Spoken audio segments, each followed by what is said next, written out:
You are still watching ACFIMTalks, and we are discussing the Bloated Parliament, politics of numbers and effective representation. Your host, Felix Kafuma, and with me I have two discussants. I have Kitale Stephen, Honorable, been in Parliament 3 times, but I also have Isaac Semakade, who heads Legal Brain Trust, and he is a human rights activist. And before we went for a break, Council, you are clearly in black and white saying that the presidency or the president, to be very specific, and all those that feed off him are the biggest beneficiaries of such a bloated, almost dysfunctional parliament. But then a follow-up question. I'm sure you've followed the discussions. There's an idea mooted whereby a few legislators are pushing for reduction in the size of parliament, in the numbers. And they're saying that a district can be represented by just 2 legislators, male and female. Do you see this seeing the light of day? Is this just a joke, diversionary? Because it seems to be a very good proposal, but given the context you've presented, who benefits more? Do you see this coming to see the light of day?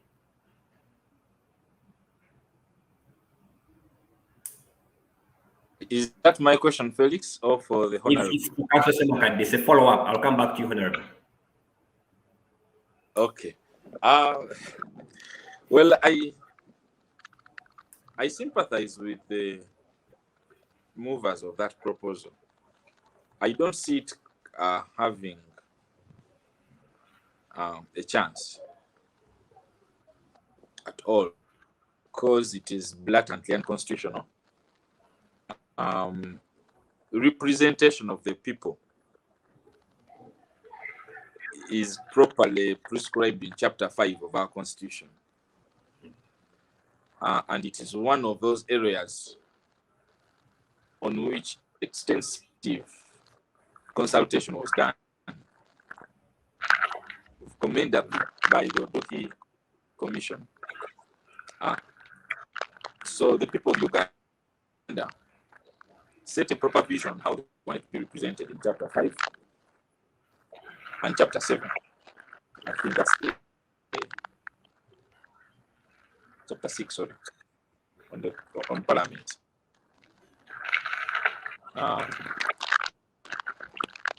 So this very fashionable and simplistic proposal is dead on arrival, because whatever be its good intentions, the effects, the negative effects are overwhelming. Consider the following, just 2 of them. One, it will not take away the problem of excessive districting, to create again the evil of tyranny of numbers in Parliament.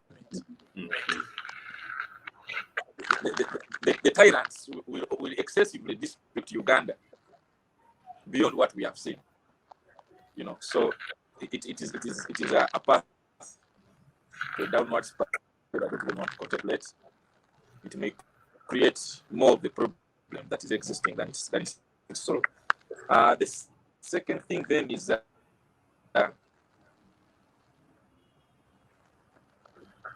it takes representation to an already existing political unit known as a district, which has representation. So it's a moribund principle. In that regard, it fetishizes districts. As if districts need an additional, in Uganda we call it a kijinji.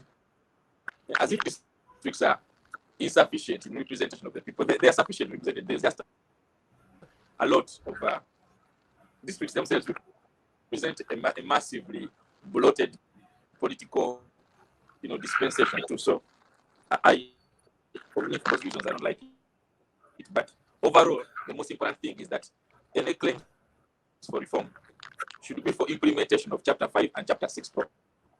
properly. In chapter 5, we have articles 63, 64, 65, and 66, which have never been implemented to the letter. Article 63. Let me start with 62. Yeah, what do they speak to? Says the electoral commission shall be independent and not subject. Yeah, proceed. Article 62 Yes. says the electoral commission shall be independent and not subject to the direction or control of another personal authority. Well, that is not true. I think you guys have abundant evidence. But it becomes so untrue when you see Article 63, 64, 65, and 66. The provisions on how we get a constituency. These provisions were pushed aside. People in Parliament, clever people, smart Alex, Parliament, invented the word county. And they saw that as long as Parliament can approve a county, we shall interpret these provisions to mean that every county shall be represented in Parliament. So we have this conflict between a county and a constituency. Parliament was required to prescribe constituencies following a formula that is set in the Constitution, a formula that starts with a census. Now, we've had 2 censuses, and every time we've had a census, we haven't invoked any of these articles to conduct a proper formulation of constituencies. I don't know if I'm very clear, Felix. Yes. I hear you very well. And let me first every time we had a census. Yeah. So just a minute. First hold it there. First hold it there on the article. Just first hold it there on the article of 63 on that. Yes, you talked about the conflict between constituency and the county, and I want to ask you, Honorable Biraham Kidali. Yes, please. Deliberately circumventing the provision that speak to how a constituency should be created to provide for more numbers in Parliament. Is there some kind of like a connivance between Parliament and executive exploiting and disregarding these provisions that Council is speaking to? Now, let me first of all, as an advocate of national dialogue, agree with the Council, Isaac, that the president is more powerful than Parliament. My 2 professors, Nsibambi, may so rest in peace, and Professor Mamdan, used to really to dissuade us from the presidentialism.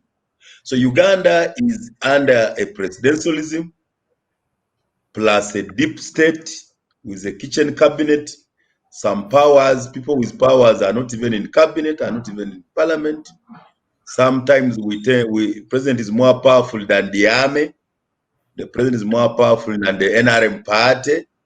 So sometimes you don't know whether you want to operate as a military government or you want to become a monarchy.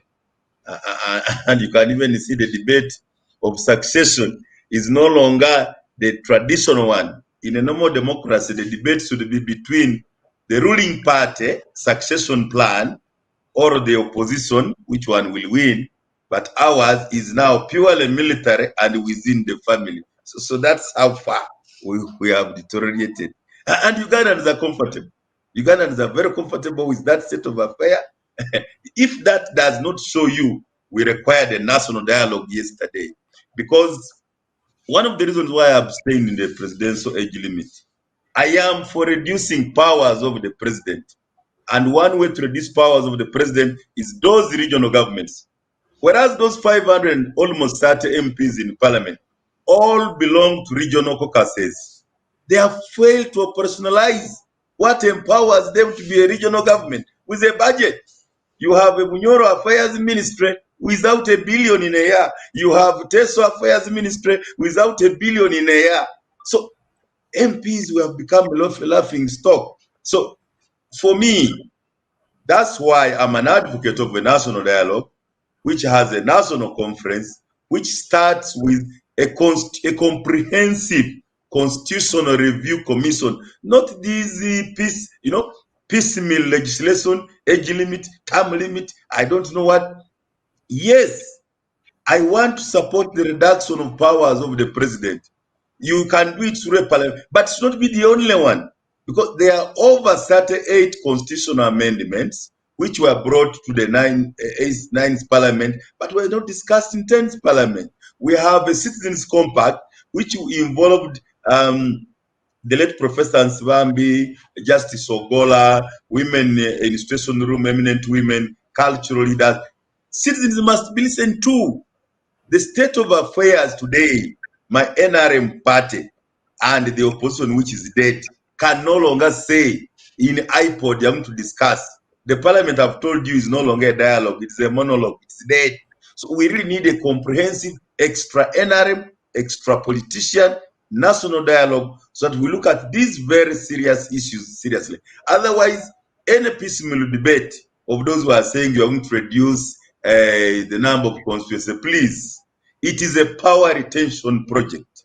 It's a power retention project in CA that they wanted more numbers in CA. It was got. It was got when Semogerere was standing. Bulimbuzi kunkondo yayo. NRM was scared with Semogerere going with the former opposition members.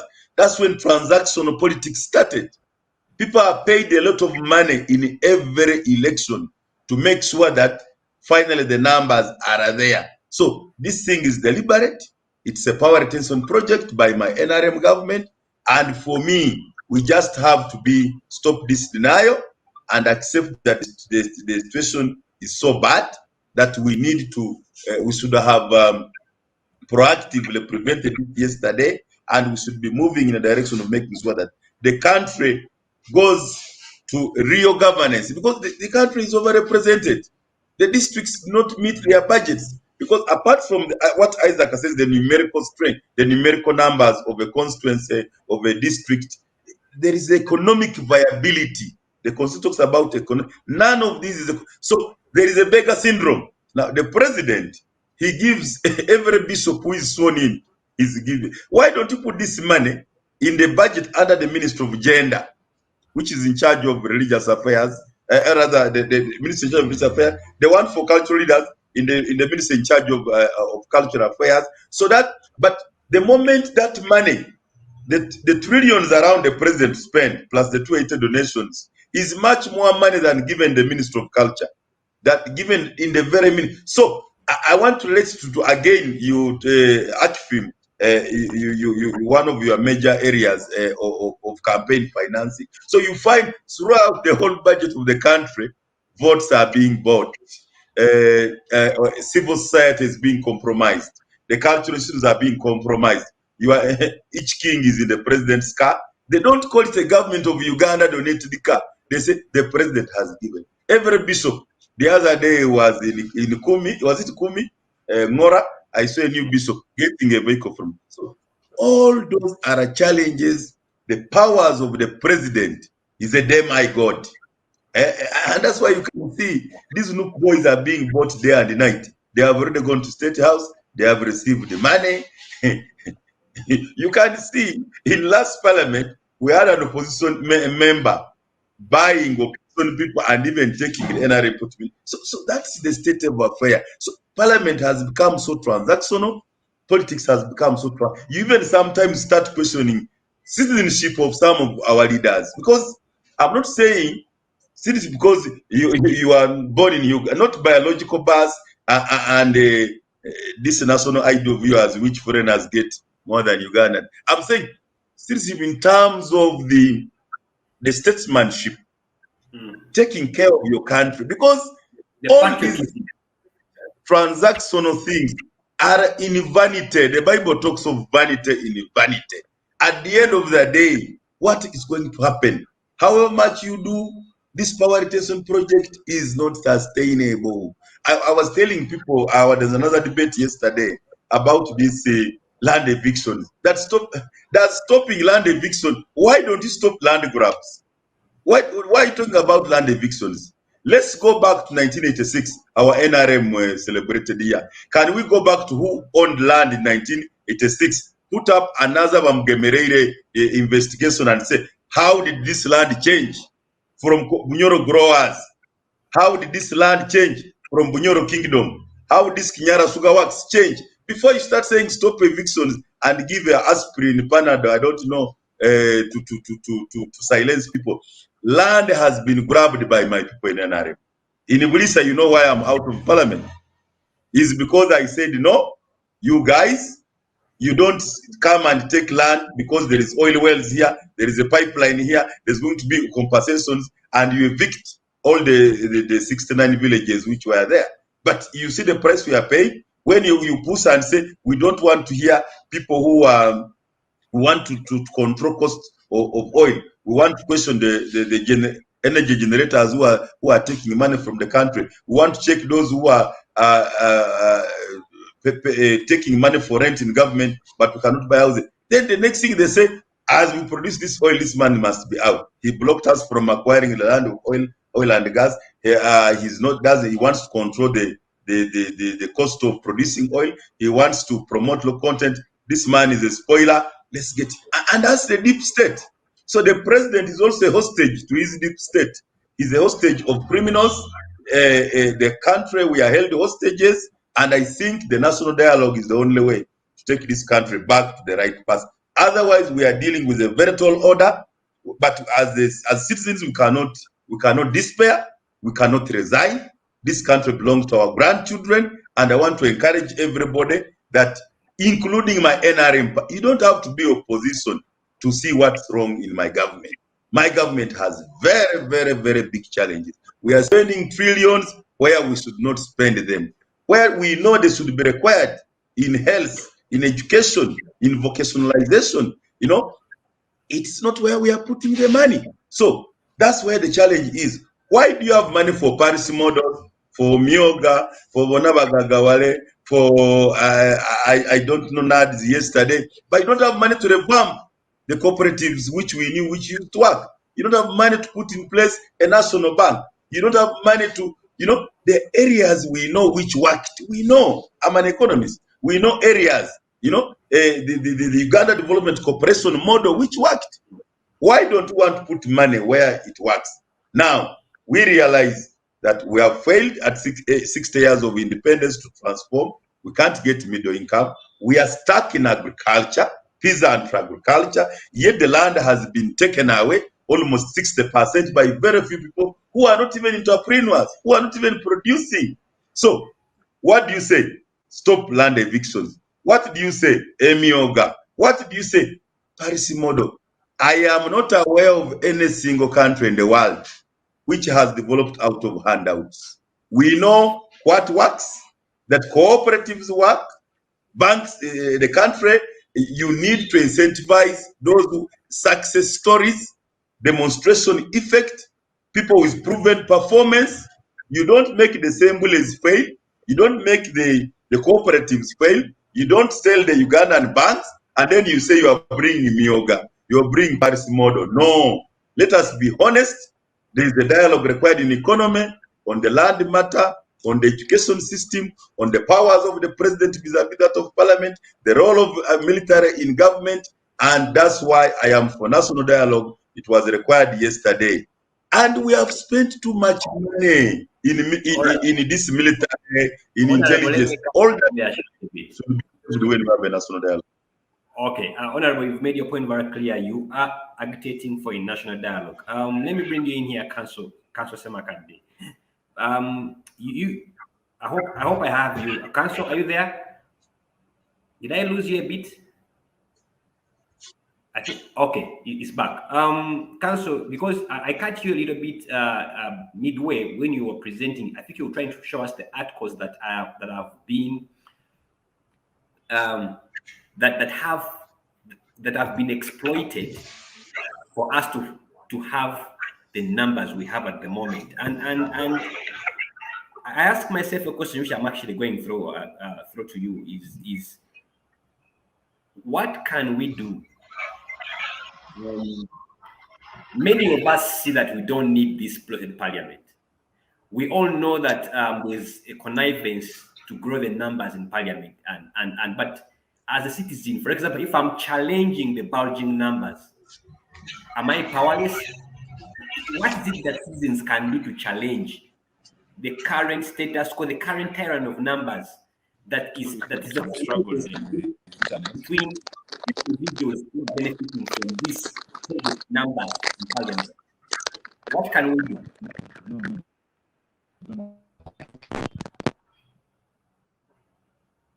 Council, can you hear me? Did you get my question? I think I'm losing Council a bit. When Council gets back, I'll bring back that question. Let me come to you, Honorable, because you're very clear on the issue around having a dialogue. But there have also been discussions concerning that is it possible to address the issue of quality, that we separate.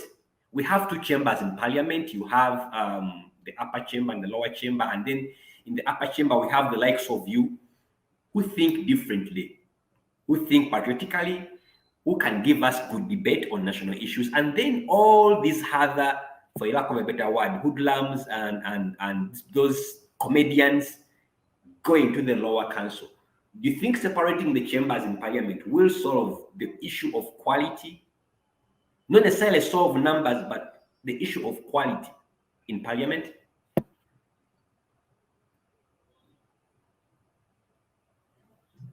The occupational hazard of a member of parliament and a politician in Uganda has become very too much. Credible people will soon stop going into parliament. A professor in the university, a manager in a corporate world, you find it very reckless and very expensive to go to parliament. When I see where I come from and the time sometimes, yes, I thank God as a believer for what I've been able to do in parliament.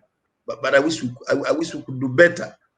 So parliament is increasingly becoming for people without sense of remorse, people without any sense of shame, transactional parliament, deals are cut in parliament, and if you don't want to be part of that, you're seen as an odd man out. This is how unfortunate it is. I oppose this thing of saying you must resign for you to be elected. My view was that when you win an election, you should be, that's when you should resign. Then you would attract quality. So who is going to resign in a corporate world, to resign in his public service, to go for a gamble in parliament, even when Ivirawa wins, Bulisa is not declared. Somebody else whom you've never had in parliament is declared a winner. So the risk is too much. So that's point number one, where we have missed out on getting, I went to parliament when Professor Nsifambi was the leader of government business. And Professor, the opposition also had a professor. And we had so many other professors, like who my professor was, who was my body at NMS. And you would really feel you're in the right place. You find people like Atubos in parliament, you find experts in parliament, Engineer Byandalas in parliament. Somebody who has been a Kampala city engineer. So, but that quality is not going to come. Now, you're going to see more people in developed world. Parliamentarians come from institutions called parliament. Parliaments espouse some clear ideological position. They have some values. There could even be some lobbyists. They could even be financing. But there is environmentalists. There is a conservatives. There is a pro-workers. There is extreme capitalists. But in our case, we do not have that kind of clear cut interest groups, that you come to parliament to espouse the interest of the private sector of Uganda. It is not there. That's why you find parliamentarians discussing tax bills without understanding the tax policy. That's why you find parliamentarians are pushed to discuss very abstract things without clear policy. You bring a law without a policy, because government's taking advantage of that gray area of where people are not clear in terms of policy, in terms of plan, and therefore they will jump on anything. And as I talked about the tyranny of numbers of my NRM caucus, the eyes have it. So that's where we have reduced it to. And we really need, and that's why for us who speak of a nation, we are aware of this quagmire, of this political malaise, of these economic challenges that we need to look. So we don't have political parties in Uganda with an ideology. What's the ideology of NRM? What's the ideology of NU? What's the ideology? Zero. They don't even qualify to be political parties. Now, on top of that, you don't even allow these political parties to go back in their regions and talk to the people, and the people elect them as a choice given information. People just get voted. I'm not only talking about this COVID scientific election, but people are elected without even knowing who they are. You talk about Mwanyi and Umbrella.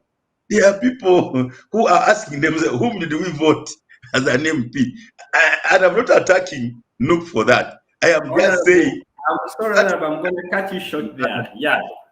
The quality of parliament, it requires a national dialogue. The political parties must be in existence. It's the architecture. You can't do a good construction if you have a wrong architecture. So let's really agree. Our country has a challenge, and then we can have a dialogue. All right.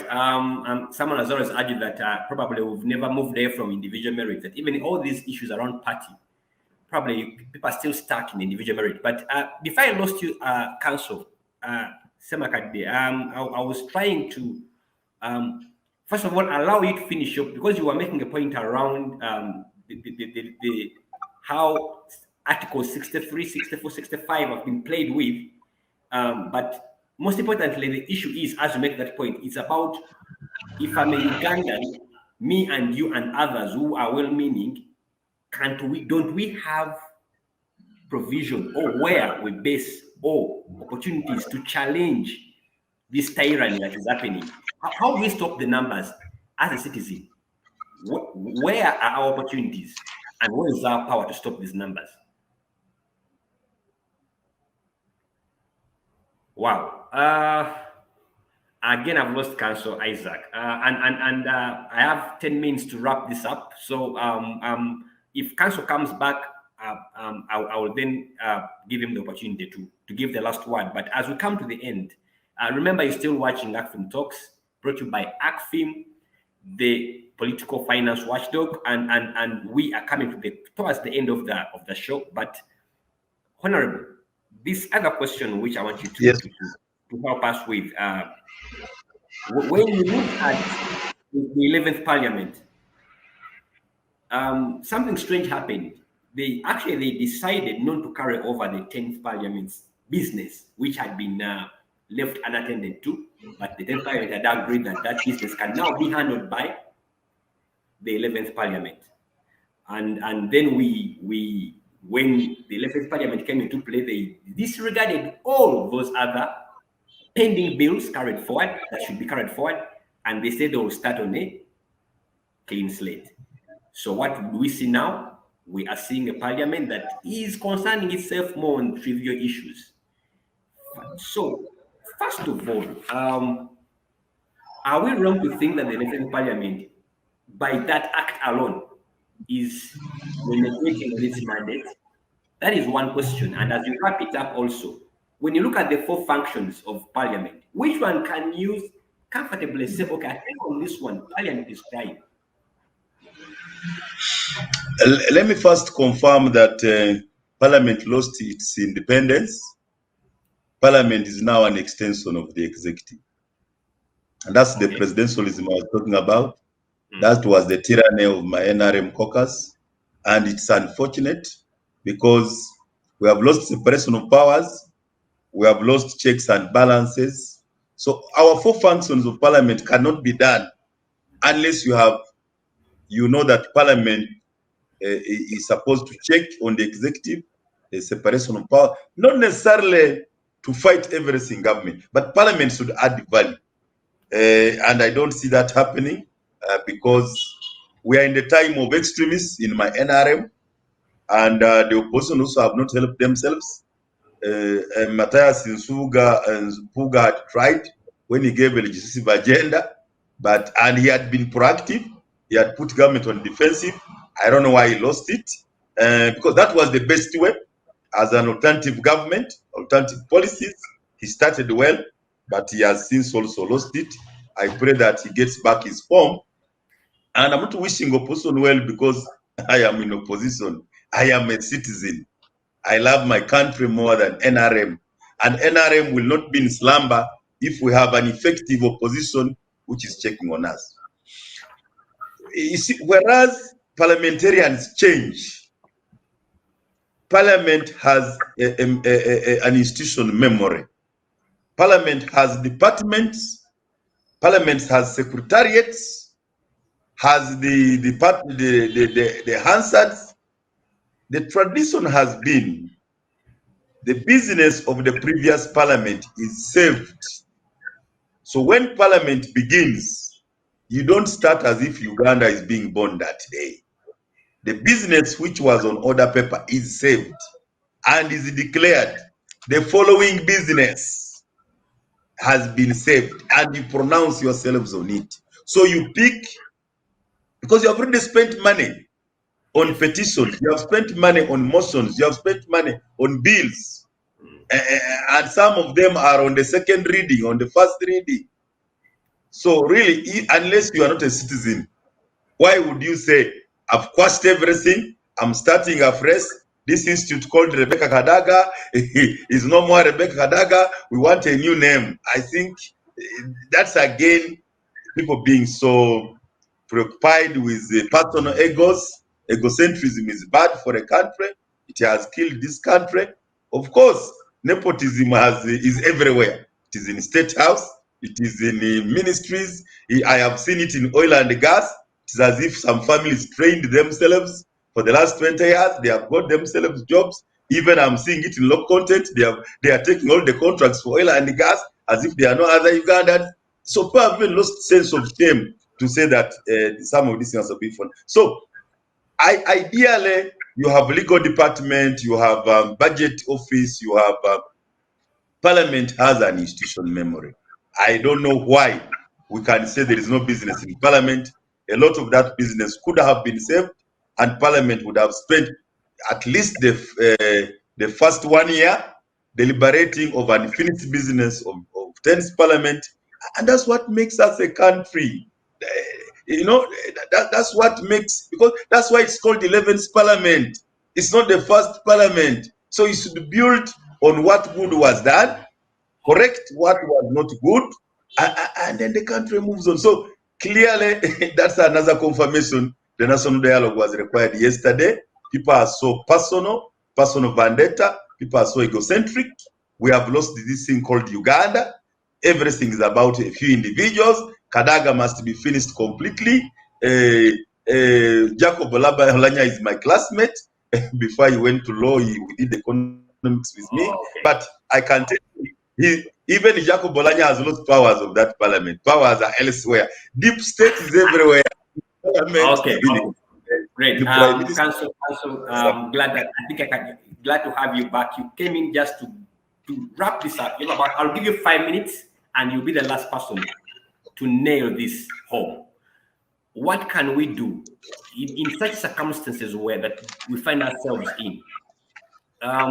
Is there anything a citizen can do? Does the law provide opportunities for us to challenge this tyranny of numbers? Or we are held hostage, we can do nothing about it? How do we challenge this? Thank you. unmute me. Thank you very much, Felix, for this question. The law does provide for a tribunal for disputes regarding constituencies, their creation, their demarcation, their boundaries, their number. That tribunal is supposed to be set up by the Chief Justice. It is supposed to comprise of at least 3 judges. That provision is Article 65 and 66 of the Constitution. Wow.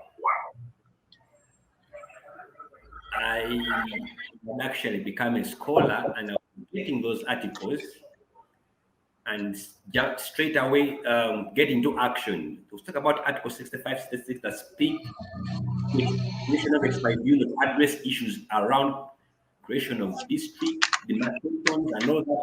I hope I can have you back on that one because you are driving a very important point home of what can we do as disgruntled citizens to challenge this digitization and tyranny of numbers. Council, can you get back online and we hammer this home? Okay, he's back online. Am I back? Yes, proceed. Yes. Unfortunately, even the author of this clause, Chief Justice Benjamin Odoki, did not perform his constitutional duty of establishing this tribunal. For 18 years that he was the Chief Justice, he ignored this provision. Katreve, who also was a member of the Constitutional Constituent Assembly, another author of the Constitution, for the 5 or so years he was Chief Justice, he ignored this particular provision. Alphonse Chigamoy Owinidolo, who also was in the CA, was an MP and is aware of this provision and is now Chief Justice, has also refused, ignored, neglected, deliberately shut his eyes to this provision. I wrote to him personally upon being appointed and I told him we need our tribunal so that we can contest the legality, the size and the number of constituencies. Chigamoy is pretending like ostrich head in the sand to have heard nothing, to have seen nothing. But I wrote to him twice. The next thing I will do is to sue him and embarrass him. But these are the hypocritical elites that lead this country. These are rent seekers. These are thieves. These are people not worthy being grandfathers. They are thieves through and through, political thugs. To answer your question, the judiciary is capable or would otherwise have been. But if you look at the judiciary being rotten from the top, the judiciary has contributed a lot to the bloated parliament by the Chief Justices ignoring the provisions in Articles 63, 64, 65, and 66. That is high treason. That shows you the fundamental dishonesty. Our politics was properly organized by those who wrote this constitution. They knew. We wouldn't be here if we had our tribunals. That's tribunal. But somebody has kettled that tribunal.